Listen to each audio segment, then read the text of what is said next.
Is it time to be worried about monkeypox? People are asking, so I'm going to give you some answers. Hey everybody, it's Dr. David. Of course, monkeypox has been in the news a lot more recently because, of course, we can't have some kind of go too long without some kind of virus in our news. So now we're on the monkeypox stage. But hey, at least we've gotten a little bit of a respite from talking about COVID for a little while, right? But we'll talk about polio also. We'll talk about all the viruses as we make it through our time here on this channel. Okay, so as you may have heard, the USA has declared a public health emergency for monkeypox. Now, what does this do in the first place? Okay, does that mean that we're all in emergent trouble here? No, that's not what it means.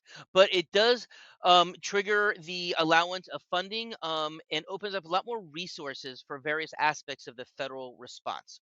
It allows the HHS secretary to get into quicker contracts for different treatments, evaluations, etc.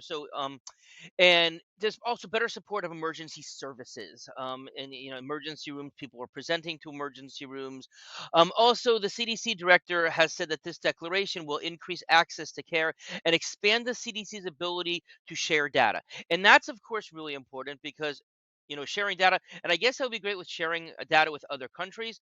Hopefully that means that they will be sharing data with us because we know how much we like transparency here on our YouTube channel and of course elsewhere too. Now, here's some current numbers.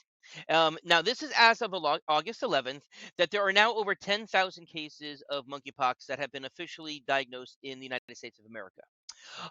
There have been over 1,000 cases in Florida, over 70 cases in the Tampa Bay area, and there still have been just a handful of children nationwide who have tested positive for monkeypox.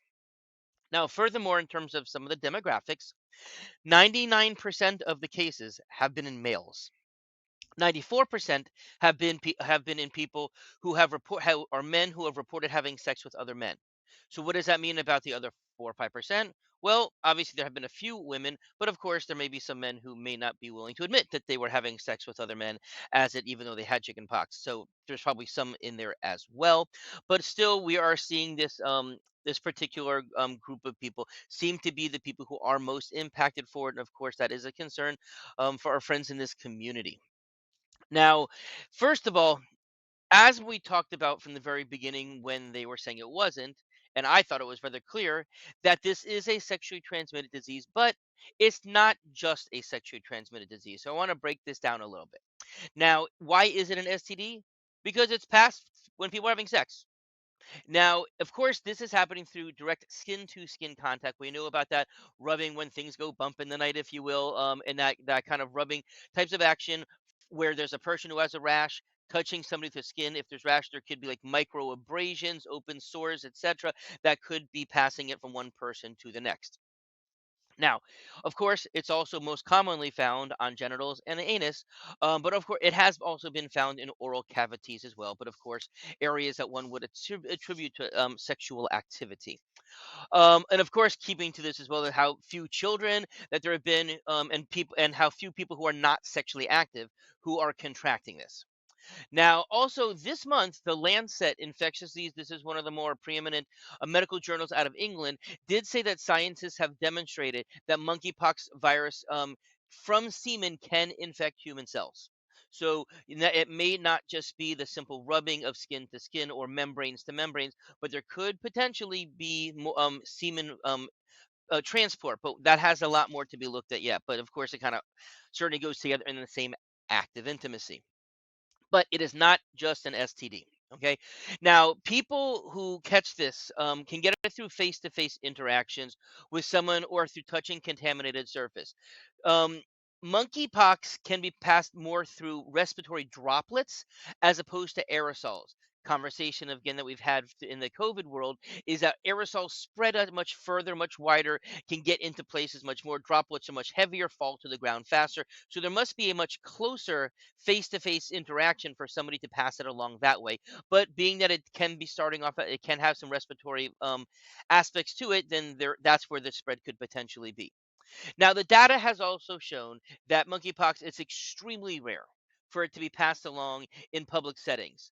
And they also say that if it does happen, in not, you know, with non-sexual activity, it is more likely to be in people who live in households. Again, much more close in contact with it. You know, we still don't know, but it's suspected that the few children have got it. Maybe they were cuddling with their parents or something along those lines.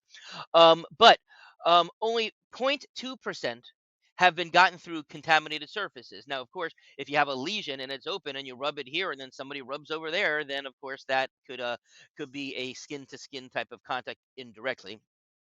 But they also say that the chances of spreading monkeypox to a household member not through sex is less than 0.6%. Okay. Now, all of the data that I'm presenting to you, can be found in the notes section below. You can see all the links that are there. Of course, feel free to look them up. We want people to understand that we're getting this data from somewhere and not just making it up. And it's important to be transparent about all of this. Now, there are different phases of monkeypox to be aware of. Now, the first is the incubation period. This is the period where it's inside a person, but not yet to the point where it's causing any symptoms. And we really don't know if during this phase, or not to the end of this phase, if a person's actually contagious when that's where they're at. Um, then it goes into a flu-like illness, fever, could have lymph node swelling. You can have some other headaches, other fluish-like symptoms that a person can have. People probably are contagious during this period of time. And then there's the rash phase.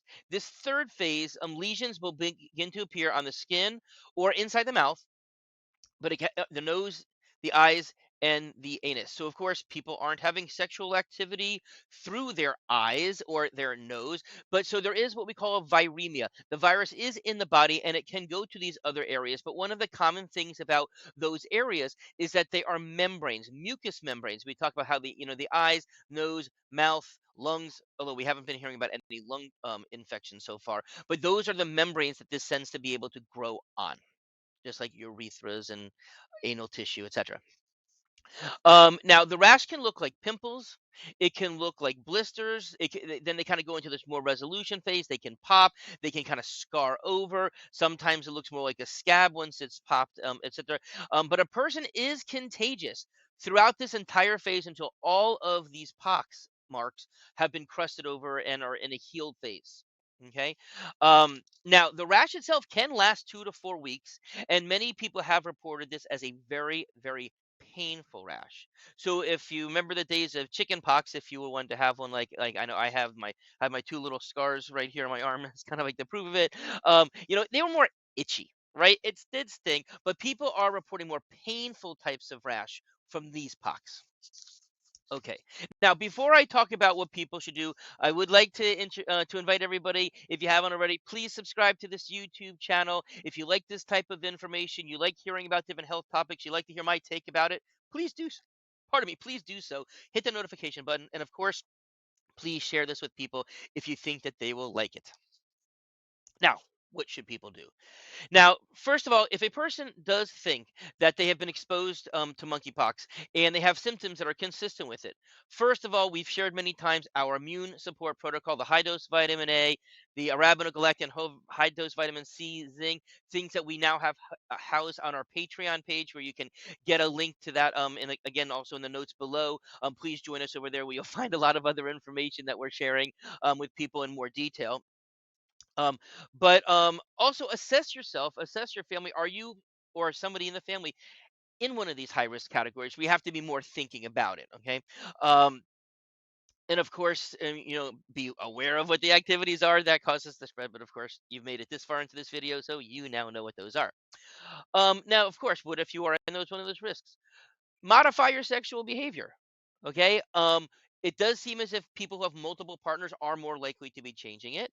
Of course, there could be, to a certain extent, wearing condoms, of course, if that's where the lesions are at. But of course, during intercourse, there could be more than just a shaft of a penis that is being rubbed up against in those minutes. So it doesn't mean that wearing a condom is going to be the thing that is going to prevent a person from catching it, unlike for HIV, for existence. Okay. Now, and then consider a vaccine if you're in one of these high risk groups. Okay. Now, let's talk a little bit about the vaccine. Haven't gotten a lot of heard a lot about this, but it's good for people to know just so they have all of the information. Because as you know, we are ones who advocate for choice, and choices should be based upon information so that the best decision can be made. Okay, so the name of the vaccine is called Jynneos, Jynneos. I love how drugs are named, right? They just roll some dice that with letters on it and see what comes up. I guess I don't know, but I have no idea what that stands for. But there are two doses that are given 4 to 5 weeks apart.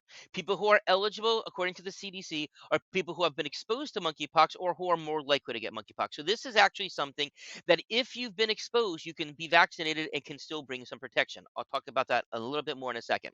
Of course, people have been identified by public health officials as have been in contact with somebody who has monkeypox. People who know that one of their sexual partners in the past 2 weeks has been diagnosed with monkeypox, and then again, people who have had more than who are having multiple sexual partners, especially in the 2 weeks prior, especially in areas that are known to have monkeypox. Now, the CDC does recommend giving the vaccine within 4 days of exposure to really prevent the onset of disease whatsoever. But if it's given between 4 and 14 days after the exposure, it can help to reduce the symptoms of the disease, but may not prevent it altogether. Now, this vaccine is in short supply. Now, something that happened just this week is the CDC changed around the way it can be done. And normally it was done as a subcutaneous shot under the skin.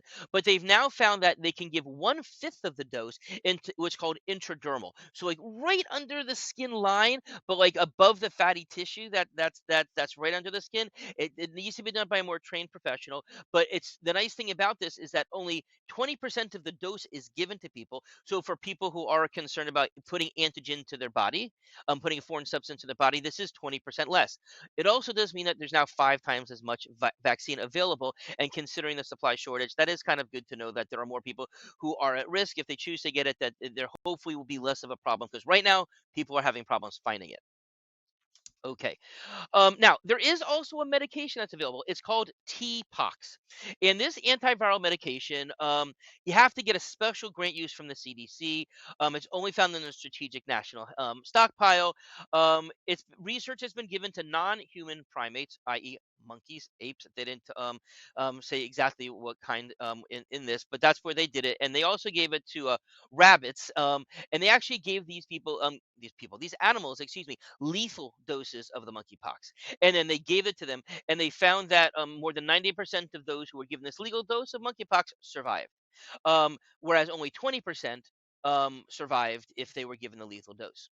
Now, in order to get this, and again, this may be a little in the weeds because it's more the doctors who have to do it, but just to let you know the type of hoops that doctors have to jump through, there are 14 pages of forms that need to be filled out between the patient and the doctor. Informed consent forms, a patient intake form, tracking forms, of course. If we're doing something like this, it would be great that all the cases are being tracked so we actually know how effective it is as well. So that's good. Okay, so now what are my final thoughts? Okay, people who are in high risk communities, people who participate in these in high risk behaviors, they should be worried. This is something that is spreading, especially among these communities. But for children, adolescents, and adults who do not participate in these activities, very little to worry about at this time. Now, of course, please stay tuned for updates, when more information comes about monkeypox, as well as all the other stuff that you like hearing us talk about. Again, the best way to learn more is to stay connected with us. Have a great day.